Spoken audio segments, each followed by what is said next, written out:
Okay, gentlemen, I have a couple of questions. It's nightlife etiquette, okay?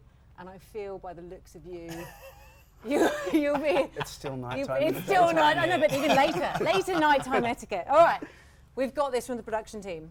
If you are offered cocaine, does that mean you should give the person some cash in return? What's expected? I think, yeah, I believe so. But I think some people, we call them Seagulls, where if you have something and they're all, they follow you into the bathroom and then all, like 5 of their mates come and you're kind of like, oh, I thought we were just having a sacred moment. All of a sudden half of the bar is in the bathroom. I think the bar staff will know what's up, and that's not a good etiquette. And that's something that I know if I was to do the drug, yes, like, and yeah, I think that's a key point of having etiquettes and boundaries. And I think when people are rookies, they're kind of like, I like drugs, I also like pizza and sex. It's just like, and they just kind of go towards something like a moth to the flame and not really understand like that, you know, it costs money, a lot of money. However, if you're being offered, I mean, you're not, I don't go up to someone and offer something expecting some sort of like monetary recompense. Thank you. However, if I am offered a fucking bump, I'll, of course, or if someone was to be offered a bump, you'd think it'd be the right thing to do to offer a couple of, maybe a coin or two in return. I don't know. I'm thinking of this like a buffet sandwich or a drink. Like, we're a very Generation Y, Generation X, we're millennials, okay? And we're a very generous, forth-giving environment. And like, when someone does buy you a drink, you're not going to be like, oh, I bet, like, you know what I mean? I just think accept it gracefully and sort of make account of that later on for future investments. I actually think giving them money for something like that, unless you're like taking the whole 8 ball, is offensive. Yeah. And well, I think when you, I think when, you're right. When someone's offering you, you take it, and it's like, I was talking. I went straight into the dark hole of the Seagulls, straight in the dark hole. Like, you know, there's an etiquette of like sharing when you're offered. Yeah, accept the line. You don't have to, like, you know, the person likes you. They want to have a ceremony with you, crouch over a plate, worship Jesus, or whatever it is that you do in the bathroom, or on a table. I want to go to the toilet with you. Yeah. I mean, okay. Is it a little bit like that message of Christmas? Like, it's all about the giving as opposed to and you can have a white Christmas in Australia in summer. Don't tell me how to do that. Okay, all right. Question 2. I'm going to go for, all right. How pure is Sydney cocaine? And if not pure, what else is going into it? Well, every dealer will tell you how great their shit is. And I think,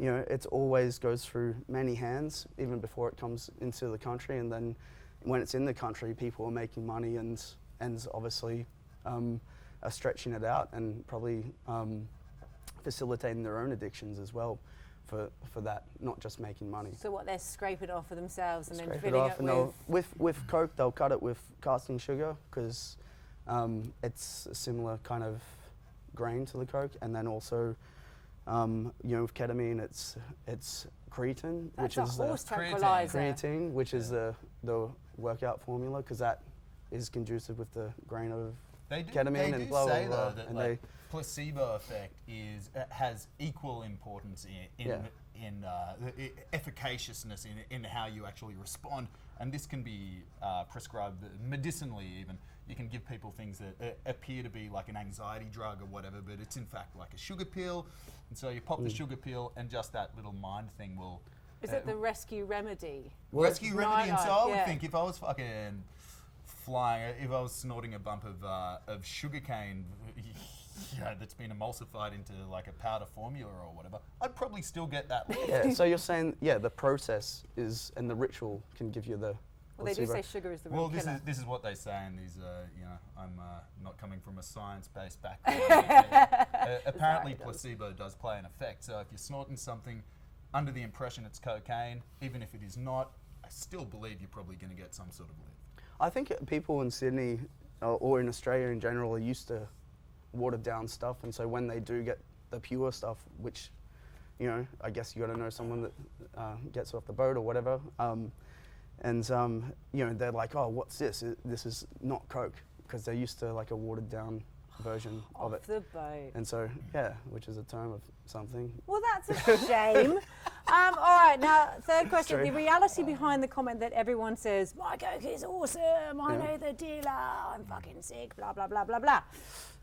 What's the deal with that? I think we might have just answered that in the first one, but. I think they're just sort of, they're sort of doing an affirmation because they're doing the Coke, so they got to believe it's great, even if it's not. It's probably the kid, and the same it's kid also who a sits at the sales pitch of like, yeah, my Coke's great. Like, it's like everyone will say it's great, even if they've scraped off a stone and put it into a bag. It's like, yeah, my Coke's great, and Just ask my friend. they think it's great because I've stuck anything up the nose because of the process. That's a New Orleans well. thing. Yeah, That's we're a in New New Orleans Orleans. thing. It's like the grout in between the brickwork in all that like classic old French architecture. It's perfect for a little bit of a scraping into a bag, just so, and it's $50 US, and What? yeah, you're running around with concrete up your nose. Yep. Yeah. All right. Lucky you. Best way to get into the toilets to rack up without security going berserk. Get to know your security guards. Yeah. Secret handshake. Less is more. Like, the whole seagull effect. Again, if you throw a chip out there, or like a million seagulls come along, you don't want like The 10, seagull effect. You don't want 10. yeah. You don't Can want you 10. patent that? You don't This want is 10 like- people in one stall. That's like really obvious, and then everyone gets chatty. It's kind of like a It also keep it depends to how a big minimum. you are. Like one or two, and maybe use someone as a table, guy or girl, depends what you're into. Do you have to I then keep avoid bringing the table. the I keep victim bringing the face when you table come up. out? Yeah. Like the paranoid. All right, and lastly, is don't know why, cocaine though. an aphrodisiac? Not for me. A lot of people, I don't know. I just do it for the chat, the ceremony, and to. I mean, I actually don't do it at all. I've never touched a drug. I would in my think life. that anything that's going to be a confidence booster would maybe increase, obviously your disposition to approach someone who you may not usually approach and bring it to that next level. However, I think it does have some physical effects that aren't going to work in your favour. I was going to say, if you were to rely on that. if you, as a woman, you're never going to expect the guy that's just cracked up a lot of coke to go, oh, she likes peonies. Fuck, I'm going to get her some peonies and give her a foot massage. Yeah, we're going to go on a long walk on the beach and then we're going to... No, it's not going to happen. So aphrodisiac, no. However, quick shag ability, yes. Yeah, if I mean anatomically your body allows you to do so. Yeah. I think. It can have a negative effect as well. Yeah, I think from looking at all my friends and girls and guys, I think girls get horny on it, and guys are a bit like, oh, I'm just hanging out. Yeah, it's like, try something else. MDMA, acid. That's a good way to have a journey for days. That's on the next segment. I mean, yeah, but it's a nice. Are you Sting in disguise?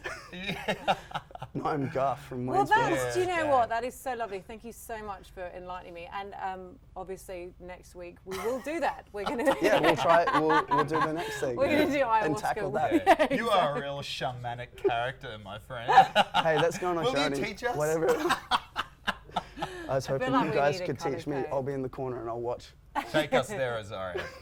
Thank you very much, gentlemen. Back to the bar. Yeah, beautiful.